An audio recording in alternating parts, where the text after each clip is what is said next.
Harris Playground. Hooray! This is the Deron Harris Podcast. Here's your host, Deron Harris. Hey folks, what's up? Welcome back to the program. This is my show, y'all. Hopefully you had a good week. My week was good. My wife, if you listened to the last podcast, my wife had major surgery. And it was cancer preventative surgery. And God bless her, because she went through one of the hardest things I think anybody could have ever gone through. And it completely transformed her body. And let me make this clear, it was not cosmetic at all. It wasn't a cosmetic thing at all. It was, strictly cancer prevention. As I said in the last episode, she tested high for the BRCA exam. So she, like I said, we had some pretty serious surgery. So she's in recovery. And I know that I said last week that I would have her on, but I'm going to wait until she feels a little bit better and can actually sit here and have a conversation with me about this. But this episode is about something that she kind of really sparked this, because she went through the surgery, but when she came out, she was a different person in the respect that she is now as gun-ho as it gets to changing her diet. She's really looking at her diet and what is going on in her diet and the harmful things that are in her diet. So she really kind of not so much pushed me at this, but made me really think about the things that we really ingest and put into our body. Now, I know I've done some episodes about this before, eating and our health and all this other stuff, but this is kind of alarming to me. And it should be to everybody else too. It should be really alarming to everybody else, but it's not. And that's one of the things that bothers me. That's one of the things that really, really bothers me, because it's no secret. We're not the healthiest people. We portray like we're healthy, and we do some healthy things here. We promote healthiness, but a lot of us are just not healthy. We're not healthy. We're not focused. We have a lot of mental health issues, and shout out to my therapist, by the way. And how's your mental health, folks? Hopefully your mental health is good this week. My mental health is a little frazzled, but it's good. It's in a positive direction. My wife is good.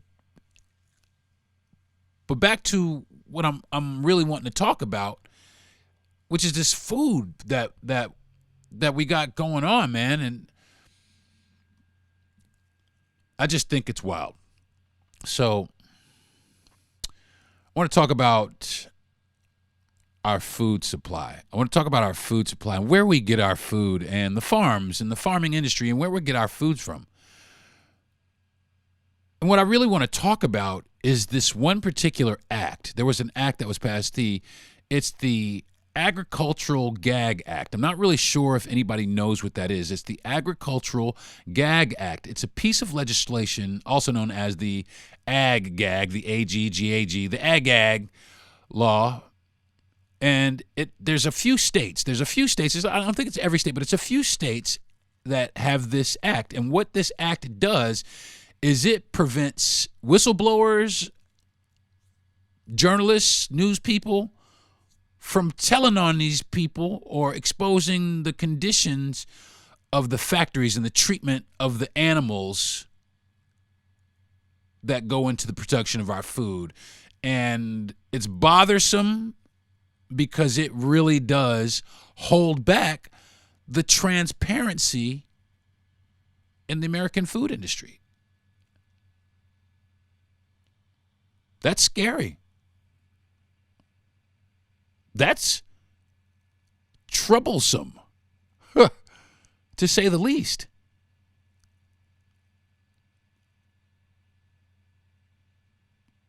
I mean, a lot of us, and I have some friends that have really, they have made the switch. They made the switch a while ago, and I've actually featured both of them, and they've both been on my podcast. And they made the switch and decided that they were going to really take stock into what they put in their bodies. And that is a big deal. It kind of inspired my wife and I, and to a degree, we had started trying to make a lot of changes, make these subtle changes to our diet. We go out a lot less. Stop eating out a lot less. Stop trusting other people to make our food for us so much. Trusting, these other companies. But we see these companies and they advertise and they got great ad campaigns and it's great. Yeah, come down. You deserve a break today. Have it your way. All kinds of, we eat fresh, all kinds of stuff. There's all kinds of this stuff out here. But do we really know what are in the foods that they're serving us? Do we really take stock in that when we go out to these places to eat food? All right, so let's get into it. The food industry is no big secret. It's just a dark place, and it's very dishonest, and it is very deliberate in the practices, that put our health at risk, and they just are. They're super guilty. So we're going to talk about that and discuss, why certain American foods are banned in other countries, and explore, and just kind of go over what the consequences are. So why are American foods banned in other countries? So why are other foods banned in America? It often comes down to harmful chemical additives, and this is what I'm talking about. It's these ingredients that are deemed unsafe for consumption. It's just stuff that you can't fucking eat.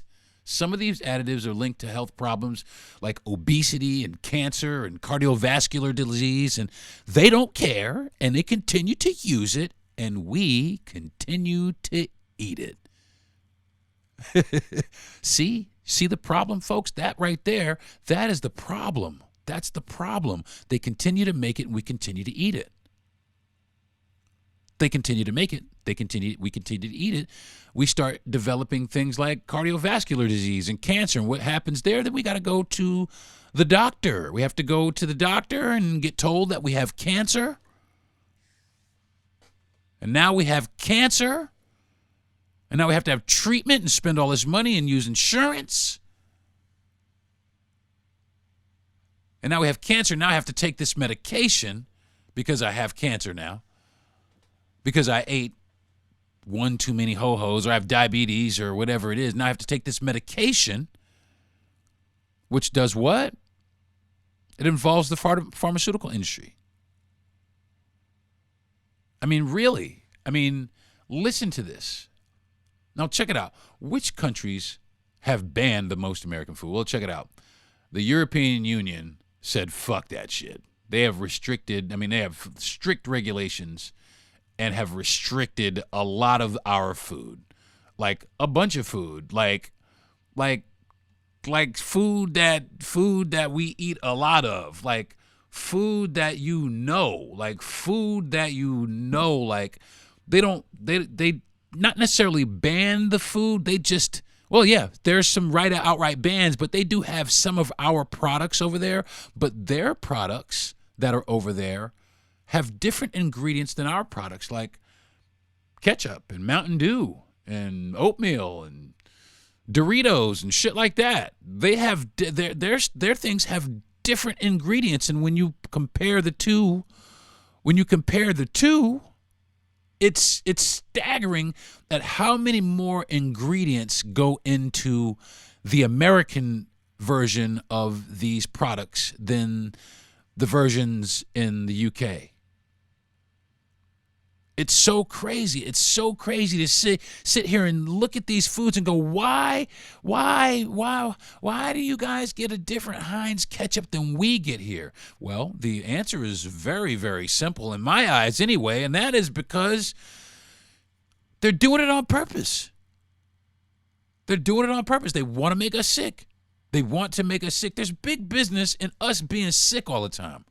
There's huge business in us being laid the fuck out all the time. Huge business in it. So what's the best way to get people sick? What's the best way to get people healthy? Ask yourself that question. The best way to make people healthy is the food. So it only makes sense the best way to make people unhealthy is the food. Even the health food, folks. Don't fall for that trap either. Even the health food. Why? Why are these foods banned? Now, we just went over why the foods are banned.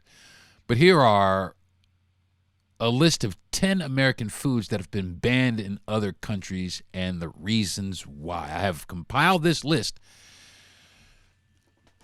of these things to let everybody know why these foods that we consume here in America every day, these are foods that we find in our grocery stores, that we see on television, that we feed to our children and our elderly and our loved ones and even ourselves, and sometimes even our pets. And these are foods that we are inflicting on ourselves out of stupidity. Because we won't say nothing. We won't stand up and we won't hold people accountable. We won't demand transparency in the thing that fuels our bodies, our very existence, our food supply. We are so frivolous, and we trust to so many people, to so many different people. If you knew how much manufacturing went into making our food, just a bag of Doritos.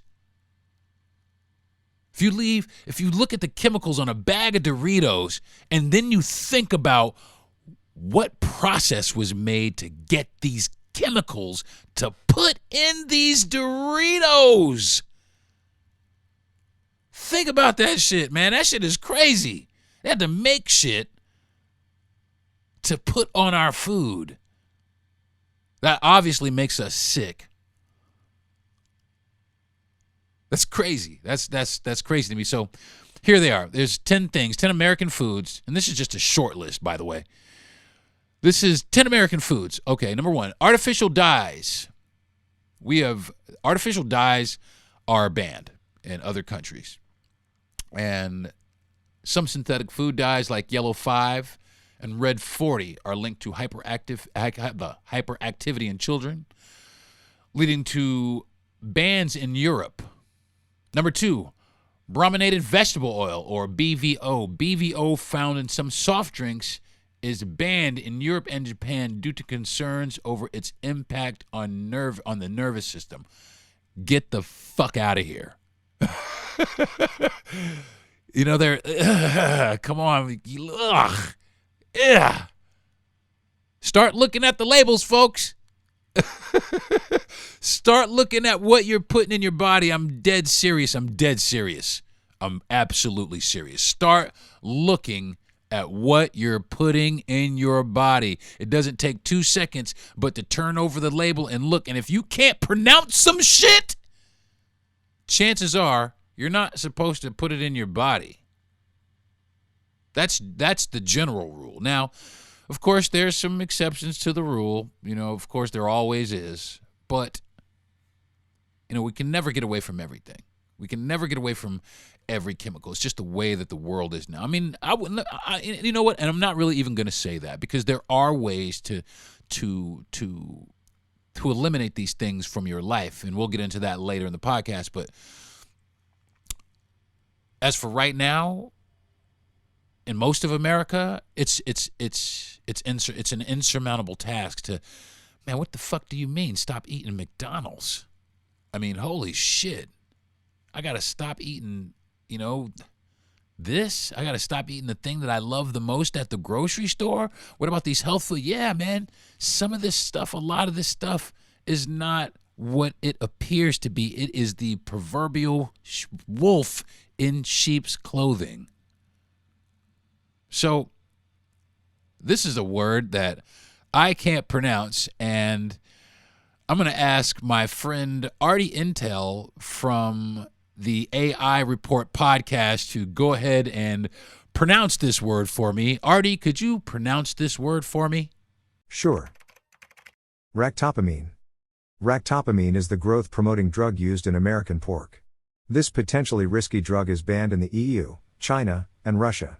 Thank you very much. It's Racto, whatever. He like he just said.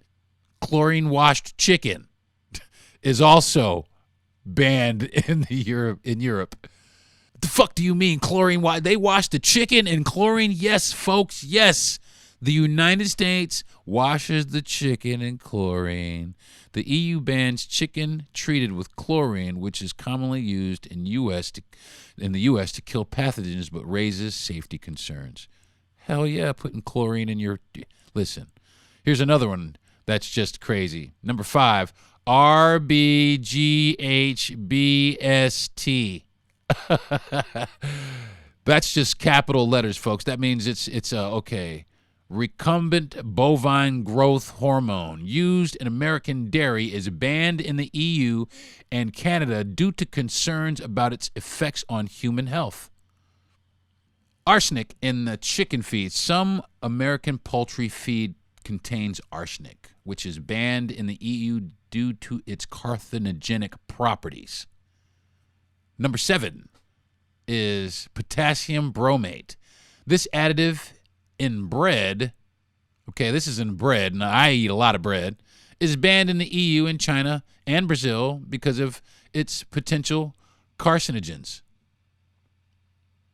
Here's another word that I'm going to leave to my friend Artie Intel.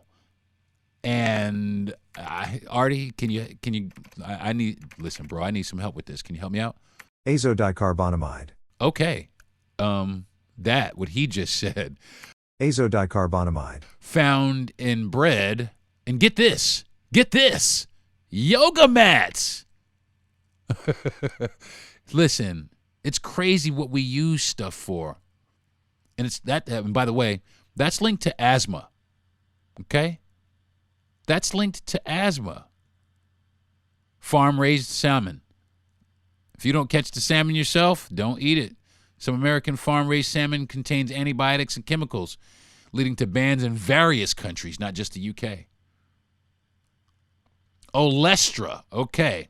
Olestra. If you're thinking you're cool with this Olestra used in fat-free snacks, Olestra can lead to digestive problems and is banned in the UK and Canada, our neighbor to the north. Look at that. That's crazy. That's crazy. That's a lot of stuff. That's just 10 things. That's just 10 things. 10 U.S. And that's not even brands of things. You follow me? That's not even brands of things. But here's a couple of foods. Here's 3 branded foods that are banned in America, surprisingly. Kinder Surprise eggs. These chocolate eggs with toys inside are banned in the U.S. due to concern about choking hazards. Okay.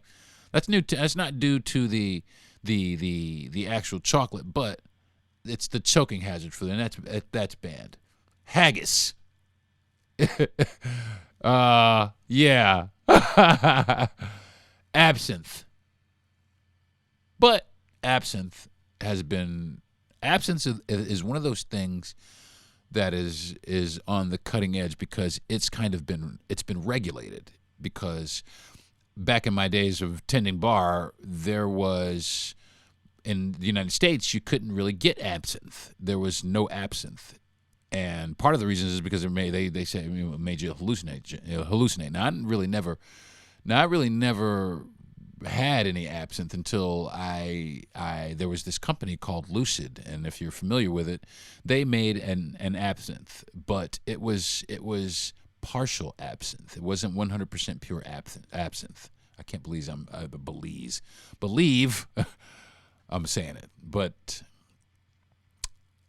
it was my first introduction into something that was banned in this country that was now made legal. So that's been a little bit relaxed, but there are some ingredients in some things that we have that are the same.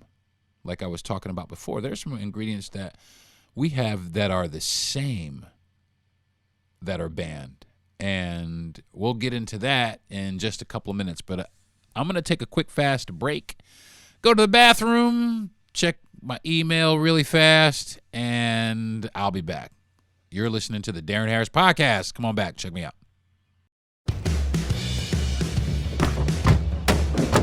Go on then. Just go. Go north. Go south. Go here. Go there. Go uptown. Go downtown. This is not downtown. Go back to basics. Go fish. Then go fish.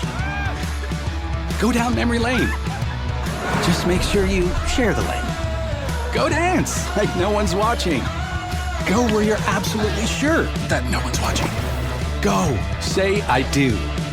Then go out there and do it. Go Bears! Go Wolves! That's a wolf. Go, go, go, go, go, go. And at the end of the day, when your tank is running low, Go to sleep. because tomorrow, we go on again.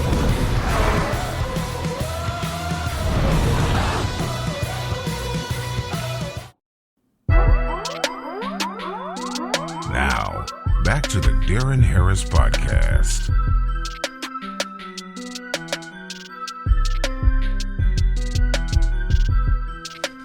Hey, folks, what's up? Welcome back to the program. Talking about food and how the chemicals in the food have led other countries to ban food from America. Our food is killing motherfuckers. It really is kind of, I mean, I hate to say it, but it's our food that really is making us sick here in the country. And I know now a lot of people are really privy to that, but a lot of people really aren't, and a lot of us really need to be. We need to get there. Our country is really, really unhealthy, and this is the main reason. Now, before I went to the break, I was talking about United States foods versus foods in the UK and their ingredients for the same food. Now, this is the same food, okay? The same product. The same product. Doritos. Cool Ranch, regular old Cool Ranch Doritos. In the UK, now this is the United Kingdom. The ingredients are corn, vegetable oils, sunflower, rape seeds, cool original flavor, salt, glucose, syrup, sugar, potassium chloride, cheese powder, flavor enhancers, monosodium glutamate, disodium 5, ribonucleotide. I got that one, Artie. Thank you. I appreciate that. Acidity regulators, malic acid, sodium acetate, citric acid, colure, annatto is really what it is, milk proteins, and spice. Okay? That's the Cool Ranch Doritos in Europe. These are the Cool Ranch Doritos from the United States. Corn, vegetable oil, corn oil, canola, and or sunflower oil. Maltodextrin, salt, tomato powder, cornstarch, lactose whey. Skim milk, corn syrup, solids, onion powder, sugar, garlic powder, monosodium glutamate, cheese, cheddar cheese, milk cheese cultures, salt, enzymes, dextrose, malic acid, buttermilk, natural and artificial flavors, sodium acetate, artificial color, red 40, blue number 1, yellow number 5, sodium caseinate, spice, citric acid, disodium inosinate, and disodium guanylate, whatever. Disodium inosinate and disodium guanylate. I'm going to take it from here, Artie. But you get what I mean? That's just one. That's just one. That's just one. Let's do something else. Let's do something else. Let's do something that we all think is simple. Heinz ketchup. Good old Heinz ketchup. In Europe, the ingredients are tomatoes, spirit vinegar, sugar, salt, spice, and herb extracts, spice. Okay? In the United States, this is the United States version of Heinz, good old Heinz ketchup, tomato concentrate, distilled vinegar, high fructose corn syrup, salt, spice, onion powder, natural flavoring. Wow. Really, y'all? High fructose corn syrup. Why the high fructose corn syrup? Isn't that linked to some bad shit? Yeah. So why? Why are we getting this food here in America?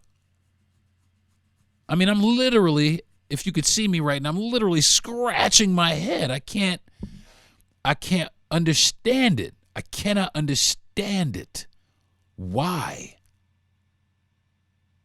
Why do they get different ingredients than we get at the country of, we should, I mean, folks. I mean, am I please tell me I'm not, and I know I'm not the only person that sees a problem with this. But the problem is how do we hold these companies accountable when the food is so fucking delicious? That's the problem. That is the problem, folks. That's how they get us. It is engineered to be delicious. It is engineered to be the best shit you ever had in your life. Remember the chicken sandwich wars, Popeyes, or Chick-fil-A chicken sandwich? Can you imagine the shit that goes? I mean, listen to this. Listen to this. I hate to do it to you, folks. I hate to do it to you. But I got to do it. I have to do it. I have to do it. I got to tell you, there are 55 ingredients in a Chick-fil-A sandwich, okay? In a sandwich that's just supposed to be, that we think is just supposed to be bread, chicken, cheese, and pickles, okay? Bread, chicken, cheese, and pickles. That's 4 ingredients, right? Wrong. That's fucking wrong. There's 55 ingredients in going into a Chick-fil-A sandwich, okay? First, okay, and we're going to cover the chicken. The chicken is boneless, skinless chicken breast fillet, salt, monosodium glutamate, MSG, sugar, spices, and paprika. And that's the chicken. That's just the chicken. Okay? The chicken. Just the chicken. Now, the coating or the breading of the chicken. Enriched bleached wheat flour, sugar again, salt again, monosodium glutamate again, non-fat milk, baking soda, sodium aluminum phosphate. Phosphate, calcium phosphate, spice, soybean oil, color, paprika, water, non-fat milk, egg, fully refined peanut oil, and something I can't pronounce, starts with a D, ends with a hexane. I'm not going to even call Artie for that one. Anyway, the bun. Now we're on to the bun. The bun itself. The bun is enriched wheat flour, water, sugar again, yeast, soybean oil, wheat, gluten, salt again, cultured wheat flour, vinegar, calcium sulfate, monoglycerides, DATEM. Those are capital letters, folks. Datum. I don't know what the fuck that is. Datum? Never heard of it. DATEM. What is datum? Can you help me, folks? Anybody? Datum? Anybody? Anyway, moving right along with the bun, calcium ascorbic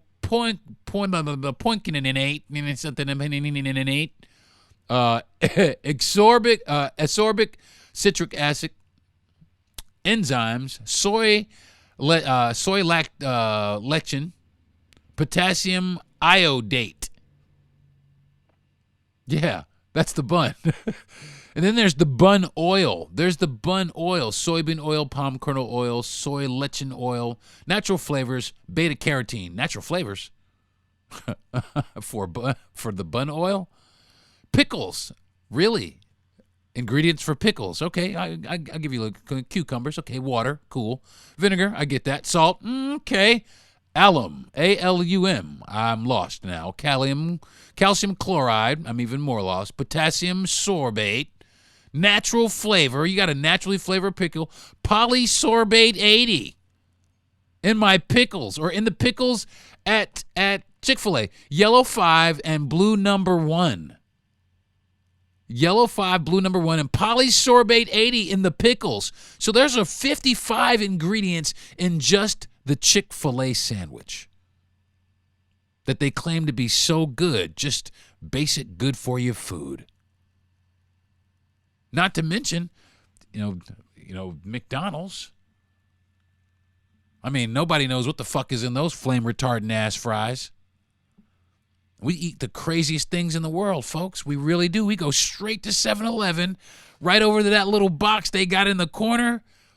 We grab one of those hot dogs, and we slather some sort of processed cheese food and some sort of mushed up meat food that they call chili that's in a bag that's been sitting on that counter for who knows how long.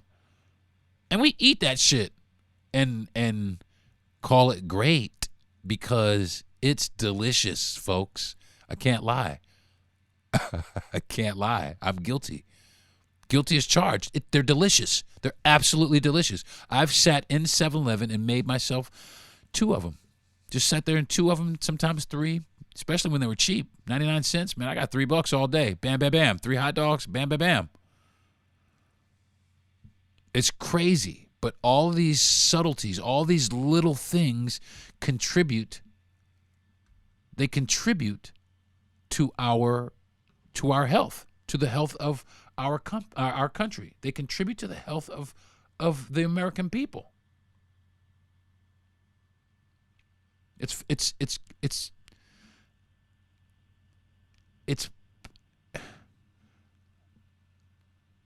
folks, it's saddening because we trust these people to give us good, wholesome food. It's supposed to be America, greatest country in the world. It's supposed to have the great food, and we do have good food, man. We have great food in this country. We really do. But we have shit ingredients. We have shit ingredients. And these people that we trust every week when we go in the grocery stores to buy our food are shitting on us. They're making us sick. Now, a lot of the reasons, like I said, a lot of the reasons these foods are banned is because of the dyes. So, which dyes? What dyes? What dyes? What dyes? What dyes are banned? What are the dyes? And what are the things that these dyes are in? Right? Start looking at the labels, folks. I don't want to sound like your mother or your grandma, but really, start looking at the labels. Turn that shit around.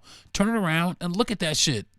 Listen, salad dressing, instant oatmeal, cereal, syrup, flavored applesauce, candy, microwave popcorn, and of course, we all know artificially flavored drinks. They all have dye in them. Dye in them. Dye. Okay?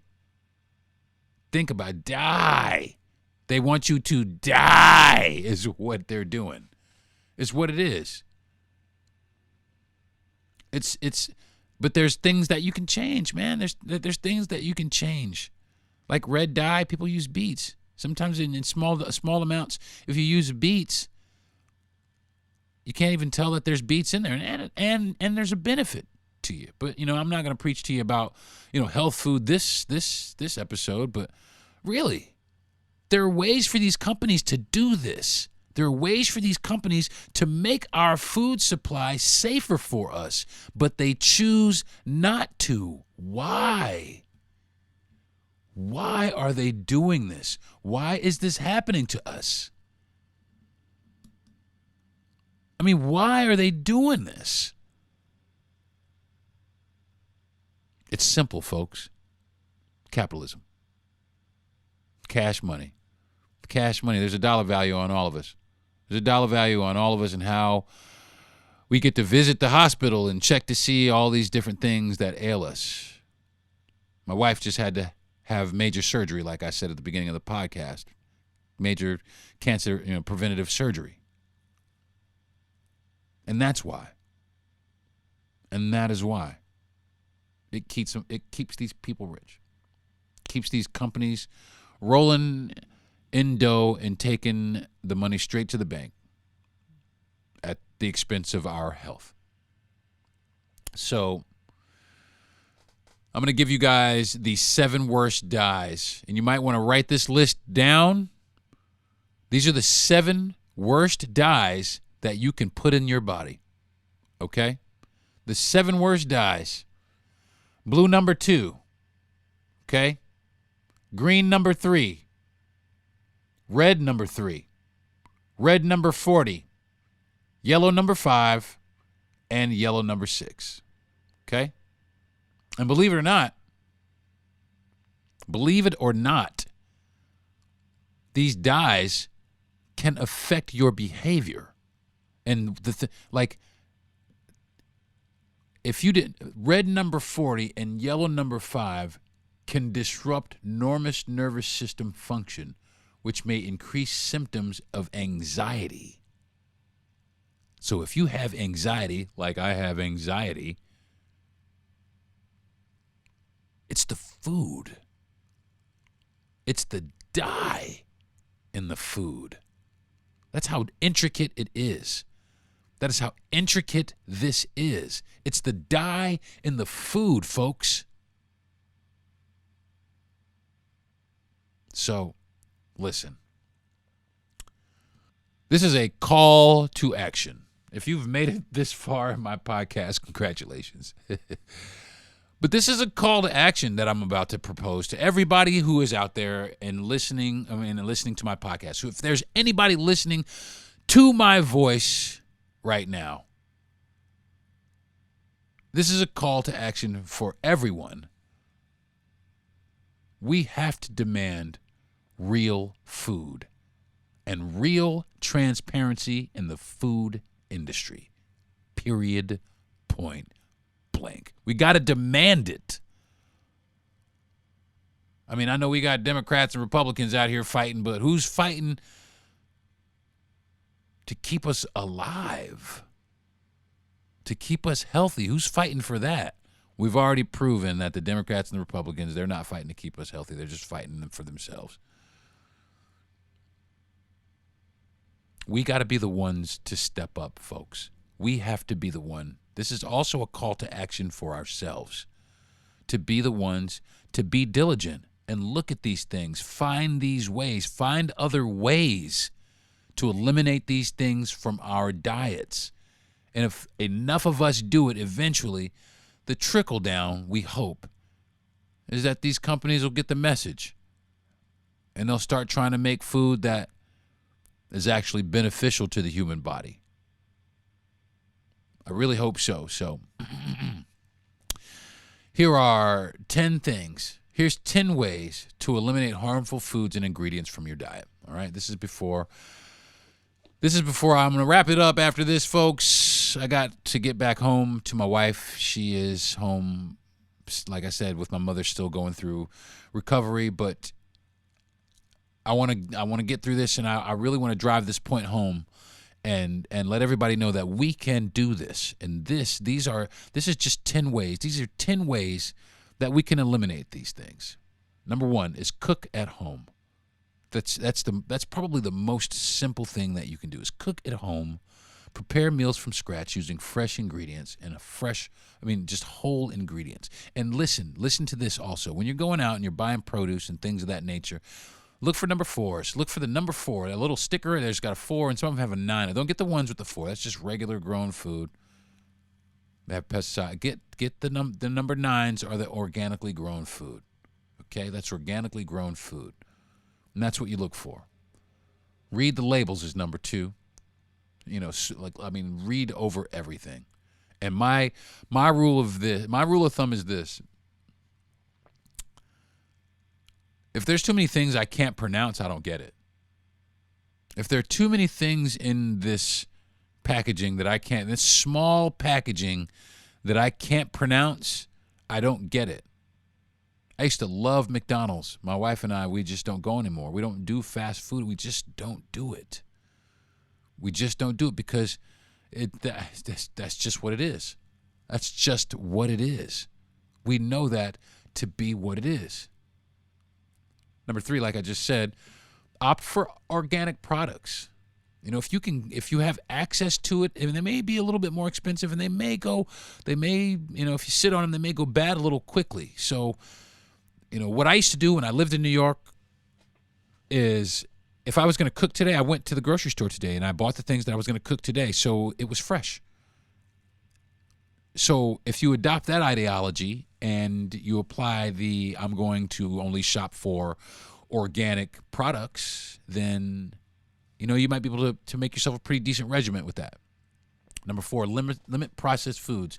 Minimize processed and fast food consumption. Like I just said, that is a lot of it, folks. It really is. We just got to, we got to make them responsible. McDonald's, they sell so much food, and it's so poisonous to us, and we keep eating it, and we don't hold them accountable for it. We don't hold them accountable. We really don't. Number 5, support local farms. Buy locally grown and raised products. That helps out your community. That helps out everybody. And you learn things. That helps out everybody, and you learn things. Number 6, advocate for transparency. Support policies that increase food industry transparency. That's simple as that. Do your research. Do your research. I sure do, because I'm concerned about it. I want to know what's being passed. What has to do with the things that I put Did you guys know that China owns the pork industry in the United States? Did you know that? Some of you, I bet, didn't even know that. What are we putting in our bodies, folks? Number 7, educate yourself. Stay informed about food-related issues. Now, I'm a foodie. I served food my whole life. The service of people is one of the things that I loved, but it's also one of the problems of today. I will go ahead and say that, but that is also for another podcast episode. But that's one of the things you just stay informed. Just stay informed. Do your research. It's out there. It really is out there. And we will not eat it. We'll look at something, and if it's too good to be true, chances are, it really is. Number 8 is simple. Cut down on your sugar. And that is something for me right there. That is one thing that I struggle with, and I struggle with it. And one of the reasons that I struggle with it so much is because I bake. I bake a lot. It's one of the things that gives me peace and joy. But I try and find alternative things, alternative products to bake with to cut back on the sugar intake. I really do. And that's hard for me. But every now and then I'm up in the middle of the night, just like a little mouse in the kitchen, nibble, nibble here, nibble, nibble there, a little bit of ice cream here and some cookies there. Starting to get a little buttery around the midsection. Got to cut it out. And that's really all it is. That's really all it is. Got to be more mindful, be more conscious, understand what it does. Understand, not only understand, folks, but internalize what this does. Internalize what this is doing to you. It was much like when I quit smoking. A lot of people told me, man, you should quit smoking. You should quit smoking. Yeah, whatever. And I, gave it a couple of tries. But then one time my young son, he told me, Daddy, you should quit smoking. And that was the time that it stuck. But at that time, I made a switch. It was like a switch, like a hard, like a train being shifted to another track where you force down the lever and the track click, click, click, click, click. And I quit smoking. Just like that. And that was 10 years ago. And I'm thankful for that. I'm thankful for that mindset. But food is difficult. Just like nicotine, food is real difficult because it's delicious. It's designed to be delicious, folks. We got to understand that. We got to understand they're out to bamboozle the shit out of us. They're out to get us with the deliciousness. They're getting us every day with the it's delicious. They're getting us. And we're falling for it. We got to not fall for it. We have to fight it. We got to fight it, folks. Number 9 is diversify your diet. Include a variety of fruits, vegetables, and whole grains. Boring. That's what a lot of people say. But there are ways. There are recipes. I stand in the grocery store line every week looking at the little magazines on how to make some cool shit with just fruit. And I'll tell you this, man. We're so quick to go if we want something sweet. The American people is so conditioned to go for a piece of cake or a piece of candy. And we don't realize